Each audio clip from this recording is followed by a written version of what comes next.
ଭାଇ କାଲି ବା ଅଗଷ୍ଟ 15 କାଲି ପାଇଁ ପ୍ଲାନିଂ କ'ଣ? କିଛି ନାହିଁ, ସକାଳୁ ଉଠିବା, ଫ୍ଲାଗ ହୋଷ୍ଟିଂ କରିବା, ତାପରେ ନିଜ ନିଜ କାମରେ ବ୍ୟସ୍ତ ହେଇଯିବା। ଆଉ କ'ଣ କରିବା? ଆରେ ଛୁଆ, ତମମାନଙ୍କ ପାଇଁ କି ନା ଅଗଷ୍ଟ 15 ଗୋଟେ ଛୁଟି ଦିନ। ନାଇଁ ମଉସା, ହଁ ସେମିତି ଆଉ। ଆଚ୍ଛା ପୁଅ, ତମମାନଙ୍କ ପାଖରେ 5 ମିନିଟ୍ ସମୟ ଅଛି ମୋତେ ଦେବା ପାଇଁ? ଆଜ୍ଞା ମଉସା। ବସ ବସ, ତମ ମୋ ପୁଅ ବୟସର ହବ, ବସ। ମୁଁ ତମକୁ ଆଜି ସେଇ କଥା କହୁଛି। ମୋ ବାପା ଜଣେ ସ୍ୱାଧୀନତା ସଂଗ୍ରାମୀ ଥିଲେ। ସିଏ ଦେଶ ପାଇଁ ଲଢ଼େଇ କରିଥିଲେ। ସିଏ ଯେତେବେଳେ ଦେଶ ପାଇଁ ଲଢ଼େଇ କରିଥିଲେ ତାଙ୍କ ପାଖେ ଥିଲା ନା ଭଲ ଘର ନା କୌଣସି ଭଲ ଭବିଷ୍ୟତ, କିନ୍ତୁ ମୋ ବାପାଙ୍କ ପାଖରେ ଥିଲା ଗୋଟେ ବଡ଼ ସ୍ୱପ୍ନ, ଯେମିତିକି ଆମ ପରବର୍ତ୍ତୀ ପିଢ଼ି ଏ ଦେଶରେ ମୁଣ୍ଡ ଉଚ୍ଚ କରି ବଞ୍ଚିବ। ଆଉ ଯଦି ଆମେ ଏଇ ଦେଶରେ ଆଜି ମୁଣ୍ଡ ଟେକି ବଞ୍ଚୁଛେ, ମୁଣ୍ଡ ଟେକି ବାଟ ଚାଲୁଛେ, ଏଇସବୁ ପଛରେ ବହୁତ ବଡ଼ ବଡ଼ ଲୋକଙ୍କର ତ୍ୟାଗ ଅଛି। ଭାଇ ଭାଇ ମୁଁ ପତାକା କିଣିଛି।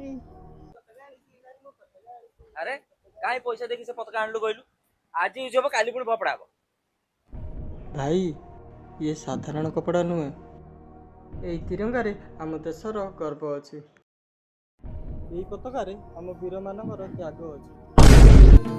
मैं ना लौटा आने वाले साल जो ମଉସା, ଏ ଅଗଷ୍ଟ 15 କୁ ଆମେ ଆଜି ପର୍ଯ୍ୟନ୍ତ ଗୋଟେ ପର୍ବ ବୋଲି ଭାବୁଥିଲୁ, କିନ୍ତୁ ଆଜି ବୁଝିଲି ଏ ସ୍ୱାଧୀନତା ଆମକୁ ଉପହାରରେ ମିଳିନି। ଆ ପାଇଁ କେତେ କେତେ ବଡ଼ ବଡ଼ ଲୋକ ତ୍ୟାଗ ଦେଇଛନ୍ତି, କାହିଁକି ନା ତାପରେ ଆମେ ମୁଣ୍ଡ ଉଚ୍ଚ କରିକି ବଞ୍ଚିପାରିବୁ। ମଉସା, ହଁ ବାପା, ତାହେଲେ ଆମର ଦାୟିତ୍ୱ କ'ଣ?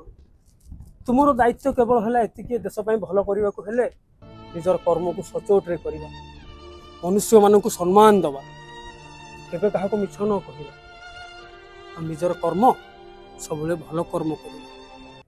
ଏତିକି ମଧ୍ୟ ଦେଶ ପାଇଁ ଗୋଟେ ବଡ଼ କାମ। ମଉସା, ଆଜିଠୁ ଅଗଷ୍ଟ 15 ଆମ ପାଇଁ କୌଣସି ଛୁଟି ଦିନ ନୁହେଁ କି କୌଣସି ପର୍ବର ଦିନ ନୁହେଁ।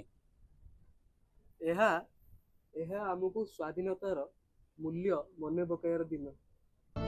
ତାହେଲେ ମୋ ବାପାଙ୍କର ସ୍ୱପ୍ନ ଆଜି ବି ବଞ୍ଚି ରହିଛି। ଆଜ୍ଞା ମଉସା।